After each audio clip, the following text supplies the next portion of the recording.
পর্দার ওয়াজের নিচে কমেন্টস পুরুষদের, কিয়ামতের আলামত, মহিলা ধ্বংস, মহিলা ফিতনা, এগুলো আছে হাদিসে, ঠিক আছে। কিন্তু কোরআনুল কারীম যদি তুমি অধ্যয়ন করো, ওখানে প্রথমে পর্দার কথা আছে পুরুষের, সেকেন্ড আয়াতে মানে এর পরের আয়াতে আছে মহিলার, সেম পর্দা। মানে ওর কথা হচ্ছে মহিলা হাঁটছে, সমাজ নষ্ট হয়েছে কেমনে? পোলাপান ফেলফেল করে তাকায়া ছিল, পোলাপান যে ফেলফেল করে তাকায়া ছিল, ওতে পোলাপানের সমাজ নষ্ট হয় নাই। তো এই সমাজের ক্র্যাক মাইন্ডেড পুরুষের কি করব আমি, কি করব? এই অর্ধগলিত পচা বিবেকহীন পুরুষের এই সমাজের বসতিতে এই সমাজ কিভাবে উন্নত হবে? যে সমাজের পুরুষকে আল্লাহ বলেছে তুমি তোমার চক্ষুকে অবনত করো, সে এমনি তাকায়। আল্লাহ বলছেন নিচে করো, সে তাকায়, এটা দোষ না। মহিলা আল্লাহকে বলছে ঢেকে চলো, মহিলা খুলে চলছে কেন? মহিলার দোষ। দুইজনের তো দোষ হওয়া উচিত এখানে, ঠিক না? কিন্তু এখানে দোষ একজনের। এখানে দোষ কয়জনের? একজনের দোষ।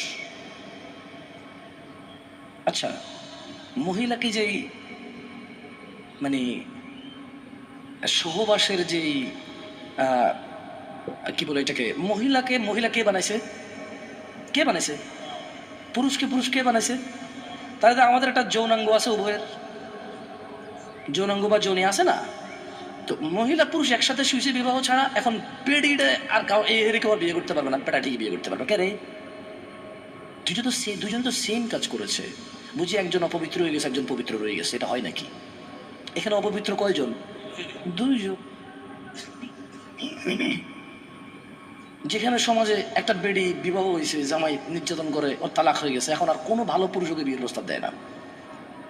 কিন্তু ওই বেটা ঠিকই টাকার জোরে, গরমে, সামাজিকতা, তার আধিপত্য, তার পরিচিতি, ঠিকই আরেকটা বিয়ে করে ফেলছে। মহিলাটা আগে বিয়ে হয়েছিল, কই অমুক জায়গায়, তো গরমে থাকে নাই না, তালাক হয়ে গেছে, ভাই দিয়ে দিছে। আচ্ছা, নিশ্চয়ই বেটির সমস্যা আছে। মানে হাতে বেড়া কি এমনি, হাতে কি এমনি বিয়ে করছে, তার শখে তালাক দিয়ে দিচ্ছে। কোনো বেড়া চায় তার বেটি তালাক দিয়ে দিতে, সব দোষকার মহিলার। যেখানে বিধবা মহিলাকে কেউ বিয়ে করতে চায় না, যেখানে ডিভোর্সি মহিলাকে কেউ বিয়ে করতে চায় না, আবার আরেক সিস্টেম চালু হয়েছে, এখনো পোলা এক বিয়ে করে নাই, ডিভোর্সি মহিলার পিছনে পাগল। কেন? সুন্নত আল্লাহ নবী সাল্লাল্লাহু আলাইহি ওয়াসাল্লাম বলছে। তুই চিনোস কেমন রে? তোর চিনার পদ্ধতি কি? হ্যাঁ, ও উনি খুবই ভালো, বুঝছেন ভাইয়া?